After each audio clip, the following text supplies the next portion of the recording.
जी समझा रहे हैं राजन परीक्षित कि विश्वामित्र ने जब वशिष्ठ जी की ये बात सुनी कि हमारे चेला जैसो कोई नहीं, तो विश्वामित्र ने वशिष्ठ जी से कही सुना महात्मन बोले बताओ।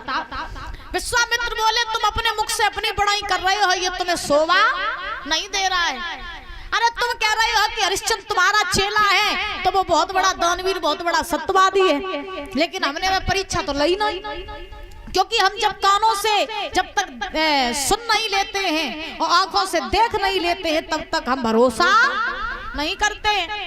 तो हमें तुम्हारे चेला की परीक्षा लेनी है। तो वशिष्ठ जी बोले परीक्षा लेनी है तो चले जाओ, परीक्षा ले आओ।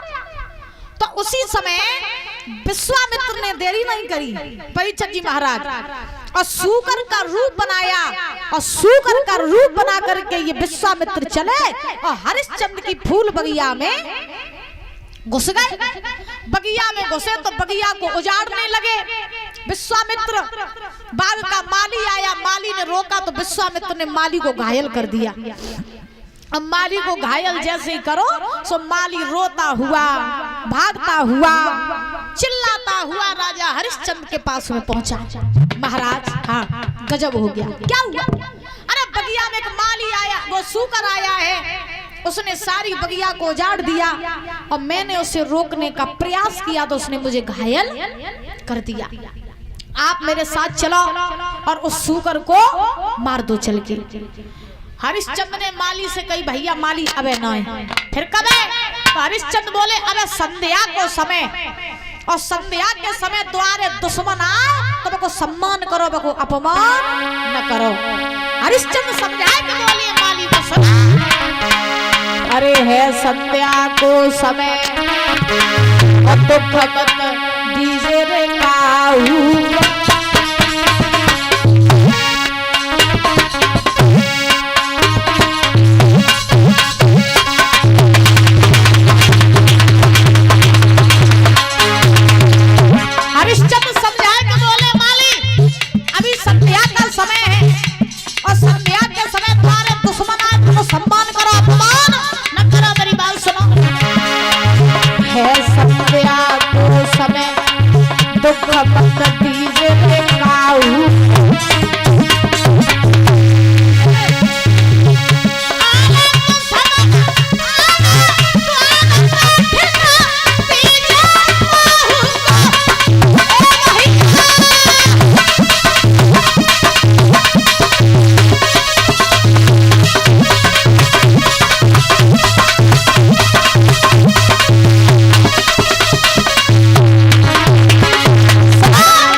धर्मेंद्र यादव ये माला पहना करके सम्मानित कर रहे हैं, बहुत बहुत धन्यवाद है। कामना करेंगे सुख शांति प्रदान होती रहे, धन के भंडार भरे रहे, समाज में पद और प्रतिष्ठा बनी रहे। आज तुम लेट बहुत आए, गाड़ी खराब, अरे अरे अरे तब वही आज पंडाल में रौनक ही नहीं आई, फौजी गाय भाते नाचे वालों को यह तो नहीं।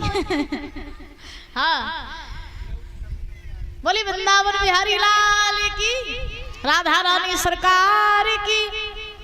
महाराज सुखदेव जी समझा रहे हैं राजन परीक्षित। आज राजा हरिश्चंद्र ने कहा माली अब तुम लौट जाओ, सूकर को देखे रहियो कि कहूं भाग न जाए। सवेरो जब हुए तो हम सेना लेके आई और बस सूकर को हम मारे। जो ये बात कही तो आज माली वहां से चला आया, रात भर ये माली सूकर को देखे रहा कि कहीं सूकर भाग ना जाए। सवेरो बहु राजा हरिश्चंद्र ने देरी न करी और महाराज हरिश्चंद्र ने मंत्री को बुलाया और मंत्री को आवाज लगाई, है मंत्री आओ हम महाराज घोड़ा तैयार करवाओ। काय महाराज बगिया में जाना है। क्यों? बगिया में सूकर आओ है मैं मारने के लिए, तो घोड़ा तैयार कराओ, रथ तैयार कराओ, सेना तैयार कराओ, सूकर को मारने जाना है। और हरिश्चंद्र ने माली मंत्री से कही, जीतू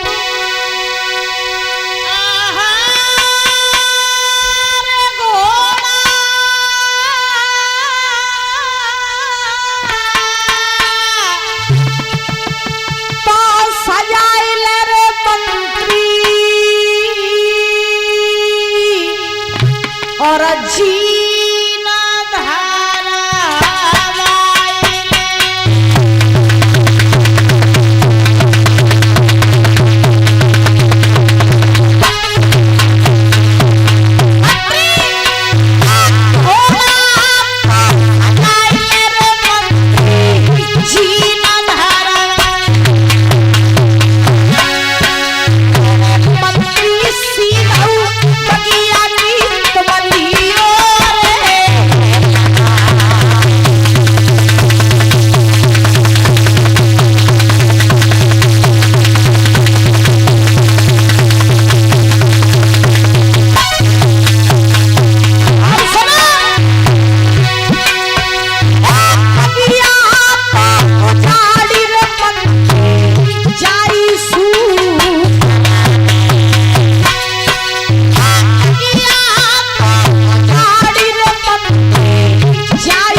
घोड़ा तैयार करवाया, रथ तैयार करवाया और सेना को लेकर के महाराज हरिश्चंद्र चले हैं बगिया में पहुंचे। विश्वामित्र सूकर का रूप बना करके बीच बगिया में खड़े। हरिश्चंद्र ने सेना से कहा, सेना चारों तरफ से ये बगिया घेर लो, आज ये सूकर बच के न जाने पाए। चारों तरफ से बगिया को घेर लिया गया। अब सब सेना के हाथ में तलवार और भाले हैं। विश्वामित्र ने तलवार भाले देखे नजर पसार के, सो महाराज विश्वामित्र सोचने लगे अब आई आफत आए आते हरिश्चंद्र की परीक्षा लेने मोजा लगा तो हमारी काम खत्म हो जाओ और हिंद भाजे नहीं तो फिर मारे जाई। सो हरिश्चंद्र ने सेना पे कही आक्रमण करो, सूकर बच के न जाने पाए। और जैसे ही कहा कि आक्रमण करो तैसे ही दादा आज विश्वामित्र घबरा करके अपनी माया के द्वारा वहां से अंतर्ध्यान हो गए, भाग गए। हरिश्चंद्र ने देखा, बोले सेना से कि अब सूकर भाग गया है, मुझे नहीं लगता कि अब लौट के सूकर आएगा, चलो हम लोग भी अपने अपने घर लौट चले। तो सेना अपने घर आई, हरिश्चंद्र घोड़ा पे सवार होके अवध के लिए लौटे। रत्ता में जा रहे हते विश्वामित्र महात्मा को रूप बनाए के मिलिए और आवाज लगाई हरिश्चंद्र को, ए घोड़ा वाले भैया निक रुक जाओ। और क्या बोले कि घोड़ा वाले पटो ही निक और रुकी जाइयो घोड़ा, घोड़ा वाले पटो ही निक रुकी जाइयो घोड़ा वाले।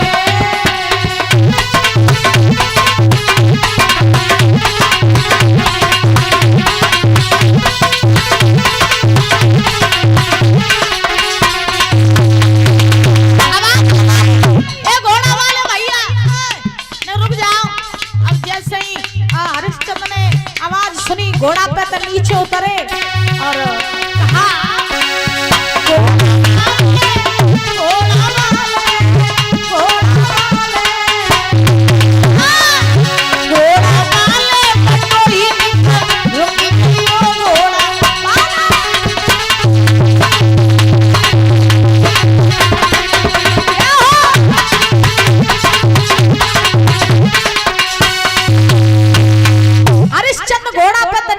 कहा, महात्मा के चरण छुए, कहिए बाबा तुमने मुझे क्यों रोका? महात्मा जी ने कही, बेटा, बोले हाँ, हम राजा हरिश्चंद्र के द्वार तक जाना चाहते हैं। देखो विश्वामित्र जानते हैं कि जय हरिश्चंद्र, लेकिन बात देखो कैसी बनाए रही। विश्वामित्र ने कही, हम हरिश्चंद्र के द्वार तक जाओ चाहते हैं, हमने सुना कि वे बहुत बड़े दानवीर राजा हैं, उनके द्वारे जो कोई जात वो खाली आत नहीं आत, तो हम उनके द्वारे तक जाओ चाहत तो निक मेरे ऊपर एहसान कर दो, उनके द्वार की निक रास्ता बताई दो। हरिश्चंद्र ने हाथ जोड़े, बोले महाराज अब तुम्हें हो जाए की जरूरत नहीं। बोले काय? बोले हम ही तो हरिश्चंद्र हैं। विश्वामित्र बोले तुम ही हो? बोले हम ही हैं। विश्वामित्र बोले अच्छा हुआ जो तुम हमें यहाँ मिल गए, वो तो तुम्हारे घर ही आ रहे थे। हरिश्चंद्र बोले काय? विश्वामित्र बोले जासो कि मेरे घर में मेरी बिटिया है, शादी के योग्य है, तो मोय के हाथ पीले करने हैं, मेरे पास में धन की व्यवस्था नहीं, तो तुमने मोय धन दे दो और ता से हम अपनी बिटिया के हाथ पीले कर दे। हरिश्चंद्र बोले बाबा जी अबे तो हम बगिया तो लौट के आए, तो अबे तो मेरे पास में धन है नहीं, कुंजी और लगाम है, तो तुम मेरे घर आइयो, तो जितना धन चाहिए उतना धन दे देंगे, तो मेरे घर आइयो। विश्वामित्र बोले हम तुम्हारे घर आइए और हमारे जैसे महात्मा दिन में मिलते हैं तुम्हें 1000, और तुम्हारे घर हम आए तुम हमें भूलिए तो। हरिश्चंद्र बोले हम अपने वचन से पीछे नहीं हटते, वचन दे दिया तो पूरा करेंगे, और पहले ये रीतियां थी क्या? हरिश्चंद्र बोले सदा चली आई और प्राण जाए पर वचन न जाई। सिया राम सिया राम तेरा राम, सिया राम तेरा।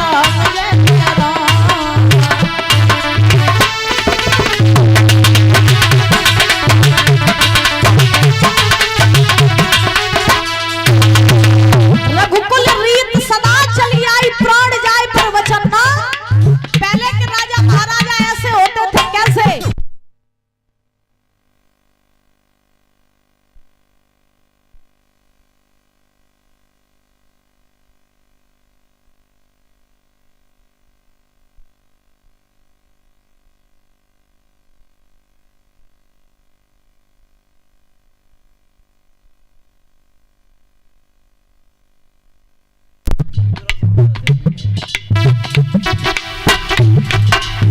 पहले के राजा ऐसे थे, कैसे?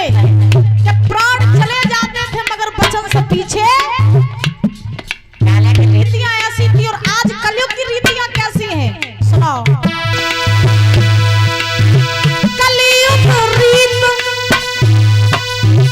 कलयुग रीत सदा चली आई, और वचन जाए पर प्राण जाई।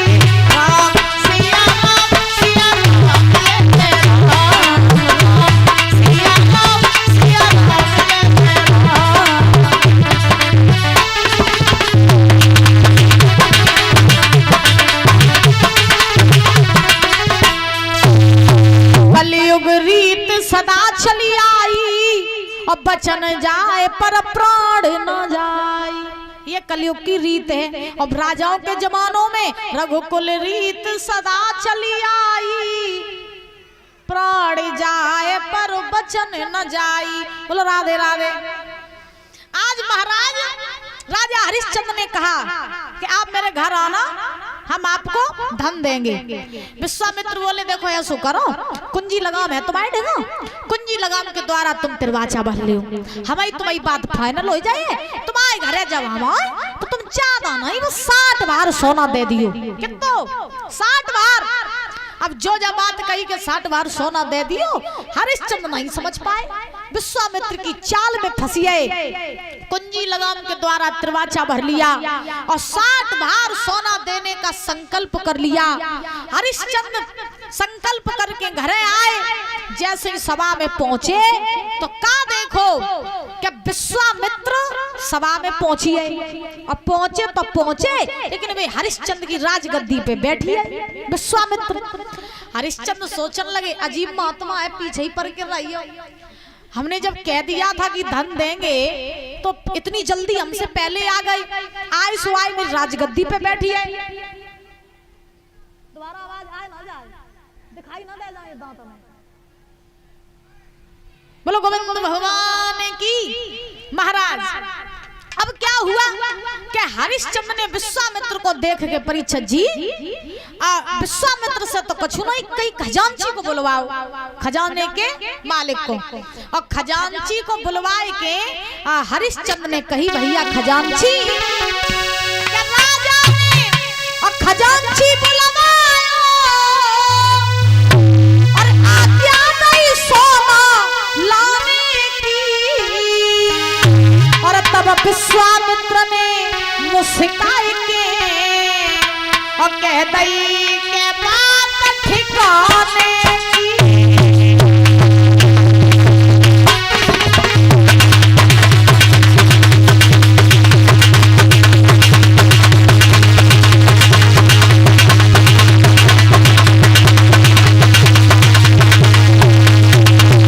खजांची को बुलवाया हरिश्चंद्र ने और कहा भैया खजांची चले जाओ और खजाने में से 60 बार सोना निकाल लिया और उस महात्मा जी को दे दो। विश्वामित्र ने हरिश्चंद्र से कही बोले राजन अकल ठिकाने है क्या नहीं? लिखाए बोले जिसे तुम आदेश दे रहे हो, जिस पर तुम सेवा करा रहे हो, ना ये तुम्हारी प्रजा ना तुम यहाँ के राजा, क्योंकि ओ राजा हो ठिकाने अब हुक्म चलाते अधिकार तुम्हारा रहा नहीं, सेवा की पेट करवाते अधिकार तुम्हारा।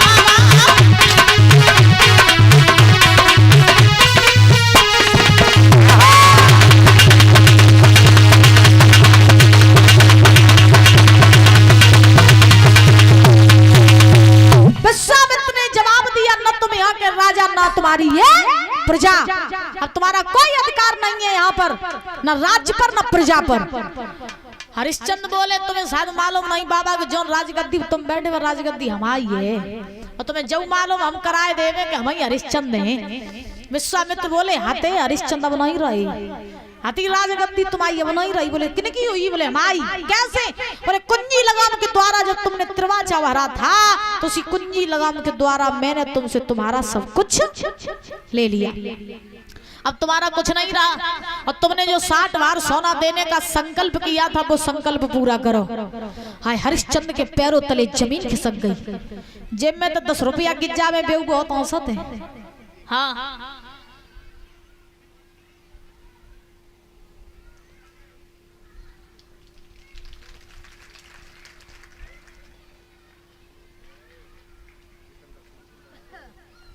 जितेंद्र सिंह फौजी की धर्मपत्नी ये माला पहना करके 101 रुपए देख सम्मानित कर रही हैं, बहुत बहुत धन्यवाद है। कामना करेंगे सुख शांति प्रदान होती रहे, धन के भंडार भरे रहे, समाज में पद और प्रतिष्ठा बनी रहे, यही कामना यही आकांक्षा है। पूरी राधा रानी सरकार की। आज महाराज हरिश्चंद्र को बड़ा कष्ट हुआ कि इन महात्मा ने सब कुछ हमसे छीन लिया। अब सबसे ज्यादा कष्ट हरिश्चंद्र को स्वाद का है कि हमने जो संकल्प किया था 60 बार सोना देने का, इस संकल्प को मैं पूरा कैसे करूं। अब सब कुछ तो महात्मा को ही हो, अब हम धन ले आइए कहते। तो हरिश्चंद्र अपनी पत्नी तारा के पास गए और कहा कि हे रानी तारा, एक महात्मा ने हमसे हमारा सब कुछ छीन लिया और अब वो महात्मा हमसे 60 बार सोना मांग रहे हैं। तारा, अब तुम बताओ कि उन महात्मा का हम कर कैसे अदा करें। तो तारा ने कही कि महाराज तुम चिंता ना करो, उन महात्मा का अगर कर अदा करने की बात है तो तुम हमें बेच दो, मेरे पुत्र को बेच दो, खुद बेच जाओ, लेकिन महात्मा का कर अदा करो। क्योंकि आज अगर तुम अपने वचन से पीछे हट गए तो दुनिया में महाराज तुम्हारा नाम झूठो हो जाइए। फौजी ने इनके वहीं डाल दो फूल, बेचारे दादा लोग सब बैठे शांति थे। हैं? बोलो गोविंद भगवान की, जोर से बोलो राधे राधे, और जोर से बोलो। तुम ये आवाज कतई नहीं निकलते हैं? कब बोर हुई बैठी बैठी, परेशान हुई नहीं वही? अच्छा, कोई मैया मूड ला दी परेशान हुई है, कोई कहती नहीं हुई है। भजन गा दे, अभी रुक जाओ सुना दे। इन्हें तो भजन की लालसा लगी रहा था, इन्हें नहीं मालूम कि कथा को प्रसन्न करोड़ चल रहा हूँ कि आज से चल रहा हूँ। बोलो गोविंद भगवान की। महाराज आज तारा ने हरिश्चंद्र से कहा कि आप अपने वचन से पीछे मत हटना महाराज, मुझे बेच दो, खुद बेच जाओ, हमारे पुत्र को बेच दो, लेकिन महात्मा का कर अदा करो। है जो अपनी पत्नी की जब बात सुनी हरिश्चंद्र ने, हृदय गदगद हो गया, आंखें सजल हो गई। जवाब दिया हरिश्चंद्र ने, वाह रानी, धन्य हो गए हम तुम्हारी जैसी नारी पाके। अरे नारियों को तो मैंने देखा है कि अपने पतियों को बेच देती हैं लेकिन खुद नहीं बेचती हैं, लेकिन तुम वो नारी हो जो आज मेरे दुख में बिकने के लिए तैयार हो। तब तक रोहितास आ गए। रोहित ने कहा पिताजी आप मुझे भी बेच दो और महात्मा का कर अदा करो। धन्य है। हरिश्चंद्र ने कहा वाह रोहितास, हम धन्य हो गए तुम्हारी जैसी संतान प्राप्त करके जो आज तुम हमारे दुख में बिकने को तैयार हो। एक वो बेटा है जो अपने बाप के दुख में तैयार है बिकने के लिए, और आज के भी बेटे ऐसे हैं कि बाप मर गया सारी जिंदगी वजन ढोते ढोते